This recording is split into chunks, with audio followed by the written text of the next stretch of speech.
27 Februari 2026. Dua kandidat juara NBA terkuat musim ini, OKC Thunder dan Denver Nuggets, sedang saling adu kekuatan dalam game yang ketat. Dengan sisa waktu sekitar 8 menit di kuarter 4, jarak skor kedua tim sangat berdekatan. Game ini pastinya akan berjalan sengit dan dramatis sampai detik-detik terakhir. Apalagi kedua tim sama-sama mempunyai MVP NBA dalam 2 tahun terakhir. Tapi di tengah pertarungan mereka, ada satu pemain yang tiba-tiba muncul untuk mencuri perhatian dengan cara yang licik. His career, and then McCain on the other end scores. And Jokic hits the deck, he doesn't like it, gets in the face of Dort, Jalen Williams comes in. Pemain itu adalah Lu Dort. Di sini dia terlihat berupaya untuk mencederai Jokic dengan menjulurkan kaki dan menjegalnya. Padahal di possession sebelumnya nggak ada momen atau ketegangan yang gimana-gimana antara Dort dan Jokic. Dan gimana jadinya kalau ternyata aksi Dort ini bukanlah sebuah kebetulan. Karena itu hanyalah sedikit bagian dari banyaknya tindakan kasar dan gak sportif yang dilakukan Dort dalam beberapa tahun terakhir, yang akhirnya membuat dirinya dilabel sebagai salah satu pemain kotor atau dirty player di NBA era modern. Dan yang paling brutal, semua dirty play Dort yang akan dibahas di video ini bisa saja jauh lebih parah dibandingkan aksi-aksi Draymond Green dan Grayson Allen. Ya, bahkan dua pemain paling kasar di NBA masih lebih mending dibandingkan Lu Dort. Apa saja segala dirty play itu dan bagaimana bisa Dort menjadi pemain dengan tipe seperti ini? Inilah kisah Luguentz Dort. Sosok yang awalnya dikenal sebagai defender hebat, tapi sekarang berubah jadi pemain paling kasar di NBA. Dan untuk menjawab semua pertanyaan tadi, kita perlu kembali ke masa-masa di mana Dort mengawali semua ini. Keluarga Dort adalah keturunan Haiti yang pindah ke Kanada sebagai imigran. Saat itu kedua orang tua Dort harus berjuang mati-matian untuk memulai kehidupan baru di Kanada dan memastikan agar anak-anak mereka punya masa depan yang cerah. Karena itu, Dort akhirnya terus memegang satu mindset penting sampai sekarang, yaitu semua hal harus digapai sekeras mungkin. Tapi seiring berjalannya waktu, Dort mulai menyadari sesuatu yang melebihi dari itu. Ada sebuah turnamen streetball yang selalu diadakan tiap tahun di lapangan dekat kompleks rumah Dort di Montreal. Di turnamen itu, dia mulai mendapatkan pemahaman baru bahwa definisi keras juga bisa berarti bermain kasar dan adu bacot di lapangan. Dort akhirnya mendapatkan pengalaman pertama bermain bola basketnya melalui streetball yang kasar itu, bukan dari game bola basket yang terstruktur terlebih dahulu. Hal tersebut membuatnya semakin termotivasi untuk melatih badannya agar jadi lebih besar dan keras, sehingga ketika Dort terbang ke Amerika untuk bermain basket di tingkat SMA, dia sudah terlihat seperti om-om kekar di antara para bocil. Energi yang tak terbatas, dan yang mengintimidasi, Dort selalu membuli musuh-musuhnya di jenjang ini dan gak ada satupun yang bisa menghentikannya. Potensi Dort sebagai pemain NBA mulai muncul perlahan-lahan. Dia dinobatkan sebagai MVP 2 kali dalam game yang berisi pemain-pemain SMA terhebat Kanada, di mana di salah satu game itu dia mencetak 34 poin dan 8 rebounds. ESPN menilai Dort sebagai prospek bintang 5, sedangkan media-media lain menganggapnya sebagai prospek bintang 4. Bagaimanapun, Dort tetaplah seorang pemain basket yang solid, dan Arizona State University tertarik dengannya. Di NCAA, performa Dort semakin berkembang dan menjanjikan. Dia punya rataan 16,1 poin, 4,3 rebounds, 2,3 assist, dan 1,5 steals per game. Berbagai pencapaian bergengsi tingkat wilayah NCAA berhasil ia raih, mulai dari Freshman of the Year, Second Team All Pac-12, hingga All Defensive Team. Nama Dort akhirnya sering diprediksi untuk dipanggil di urutan pertama NBA Draft. Tapi ketika hari itu tiba, Dort justru harus menerima realita yang menyakitkan. Dia tidak dipilih di ronde pertama ataupun ronde kedua NBA Draft. Gak ada yang percaya terhadap kemampuan dan talentanya. Apakah semua usaha keras Dort yang selama ini dia lakukan sampai meninggalkan negara dan kampung halamannya ini sia-sia? Dort akhirnya merasa frustasi. Tapi sedikit yang dia tahu, ternyata hidupnya akan berubah drastis beberapa menit setelah namanya tidak disebut di NBA Draft. Dort mendapatkan panggilan telepon dari Sam Presti yang adalah General Manager OKC Thunder. Dia ingin menawarkan kontrak 2 arah atau two-way kepadanya. Meskipun kontraknya kecil dan gak menjamin, bagi Dort ini adalah sebuah kesempatan besar yang harus dia manfaatkan sebaik mungkin.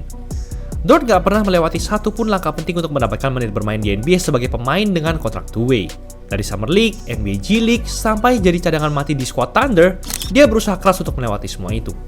Kesempatan besar pun akhirnya tiba ketika beberapa pemain Thunder harus absen karena cedera, sehingga Dort dipilih untuk menggantikan mereka. Itu terjadi pada awal Desember 2019, ketika Thunder akan menjalani serangkaian pertandingan tandang melawan Trail Blazers, Jazz, Kings, dan Nuggets. Saat itu Dort masih belum bisa membuktikan seluruh talentanya, tapi ada satu hal yang paling mencolok darinya yang kemudian terus dimanfaatkan oleh Thunder, yaitu defense-nya yang ketat. Ini jumlah tembakan masuk dari para pemain keandalan tim-tim tadi ketika dijaga Dort. Damian Lillard, 8 dari 24 tembakan. Donovan Mitchell, 10 dari 25. Buddy Hield, 9 dari 24. Dan Jamal Murray, 6 dari 15. Tapi Dort masih belum menyadari performa yang impresif itu. Mungkin dia mengira itu cuma kebetulan saja. Baru ketika dia bermain di panggung bergengsi, Dort mulai merasa bahwa dia punya bakat yang membuat musuhnya merasa muak. 2 September 2020. Ini adalah game ke-7 antara Houston Rockets dan OKC Thunder di ronde pertama playoff NBA Bubble. James Harden sudah siap untuk memberikan performa yang dominan layaknya seorang MVP. Dalam 6 game sebelumnya di seri ini, dia berhasil mencatatkan rata 31,8 points, 5,1 rebounds, dan 7,8 assist per game. Tapi ternyata Dort punya hadiah yang spesial untuknya. Harden pulling his way inside. The biggest guy on the floor for the Rockets.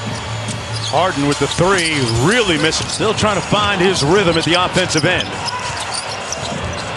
And they set 3 screens for him, but Dort was able to follow. Harden benar-benar kesusahan untuk mencetak skor ketika dijaga Dort seolah dirinya dihadang oleh tembok besi.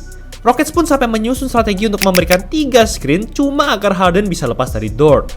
Tapi Dort bisa menerobos semua itu secara cepat dengan badannya yang besar dan kuat. Rockets memang akhirnya memenangi seri ini. Tapi di game ke-7 ini, Harden cuma bisa mengumpulkan 17 poin dan hanya 4 dari 15 tembakannya yang masuk. Akurasinya 26,7%. Ini adalah permulaan dari sosok Dort yang kita kenal sekarang. Sejak itu, dia cuma punya satu tugas yang paling penting sekaligus paling susah di lapangan, yaitu menjaga semua pemain bintang dari tim musuh sepanjang game. Seiring berjalannya waktu, Dort jadi semakin terbiasa dengan tanggung jawab yang diberikannya pada saat itu. Dia terlihat seperti seorang monster di sisi defense, mentalitasnya kuat dan pantang menyerah. Gerak-geriknya agresif dan akurat mengikuti lawannya. Dia seperti sudah 3 langkah lebih awal sehingga dia dapat menghentikan para pemain bintang dengan mudah. Banyak screen akhirnya berdatangan menghantam Dort, dan ini Dort anggap sebagai pujian karena sekalinya musuhnya meminta screen, maka artinya dia sudah terjebak ke perangkap Dort dan ingin segera menjauh darinya. Usaha kerasnya itu akhirnya membuahkan hasil yang baik. Thunder terus berkembang jadi tim yang hebat. Dari yang awalnya hanya bisa meraih 22 kemenangan saja setelah musim pertamanya, kemudian naik ke 24, 40, 57, sampai 68 kemenangan. Terbanyak dalam sejarah tim yang sekaligus ditutup dengan gelar juara NBA. Dort pun terpilih masuk ke dalam jajaran NBA All Defensive First Team untuk pertama kalinya pada musim lalu. Dari yang awalnya diragukan semua tim di NBA Draft, sekarang Dort berhasil menjadi pemain kunci dalam kejuaraan Thunder sekaligus salah satu defender terhebat di liga. Tapi justru itulah yang menjadi akar permasalahan yang memunculkan sisi tergelap Dort di NBA. Dengan semua itu, Dort sekarang sudah punya reputasi dan identitas yang kuat sebagai seorang defender. Itu adalah salah satu keuntungan terbesar yang bisa dimiliki oleh seorang pemain. Karena percaya atau tidak, ketika Dort melakukan defense yang kasar, para wasit akhirnya bisa lebih sering membiarkannya saja karena mereka merasa kalau Dort adalah pemain yang hebat, dan itu memang keahliannya. Menurut gua, Dort sering memanfaatkan gelar dan privilege ini dengan cara apapun agar musuhnya, khususnya para pemain bintang, mengalami cedera yang akhirnya membantu Thunder untuk menang dengan lebih mudah. Dan kalau kalian lihat cuplikan-cuplikan berikut ini, kalian mungkin akan semakin menyadari betapa liciknya strategi Dort di lapangan. Salah satu tim yang sering menjadi korban Dort adalah Dallas Mavericks. Di sini Dort diberi tugas untuk menjaga Kyrie Irving. Kyrie menggunakan Daniel Gafford sebagai screen, dan saat Gafford memasang screen, posisinya lumayan berjarak dengan Dort. Jadi Dort seharusnya sudah paham kalau dia akan jadi screen. Dort pun memutuskan untuk menghindari screen itu tanpa ditabrak. Tapi entah kenapa di saat yang bersamaan dia malah menerkam biji si Gafford yang akhirnya membuatnya kesakitan. Tapi gimana jadinya kalau ternyata Gafford bukan satu-satunya center Mavericks yang jadi incaran Dort? Di playoff 2024, Dort juga melakukan hal yang sama ke rookie Derek Lively. Niatnya mau mengatur ulang posisi badan karena ada screen Lively, tapi itu dia lakukan sambil menepok bijinya juga. Tapi Lu Dort ternyata nggak cuma pakai tangan aja untuk meluncurkan dirty play-nya. Di sini Dort seperti sengaja memajukan kakinya agar Luka Doncic tersandung dan terjatuh setelah melompat untuk menjaganya. Bahkan ketika lagi fast break pun, Dort masih mencari kesempatan dalam kesempitan untuk menjagal Doncic. Berada dalam posisi yang terpojok, Dort mengajak Doncic untuk jatuh bersamanya. Dan seiring berjalannya waktu, Dort makin terang-terangan untuk melakukan hal seperti ini. Wasit sama sekali nggak memberikan pelanggaran, padahal sudah jelas kalau Dort punya motivasi untuk mencederai pemain lain. Dan yang setelah ini mungkin bakal bikin kalian makin gak habis pikir. Di NBA Finals kemarin, Dort masih berani untuk bermain kasar secara belak-belakan, dan tak bagaimana, wasit tetap memihak kepadanya. Di game keempat, saat Benedict Mathurin melakukan free throw, Dort yang ada di belakangnya menyikut Tyrese Haliburton sampai terjatuh. Gak ada pelanggaran. Kalau ada pemain Pacers yang melakukan ini kepada Shea, gue yakin pasti wasit akan memberikan flagrant foul. Gak berhenti sampai situ saja, saat Dort sudah melepas tembakannya, bisa-bisanya dia langsung menyikut muka Haliburton sebelum kakinya menyentuh lapangan lagi.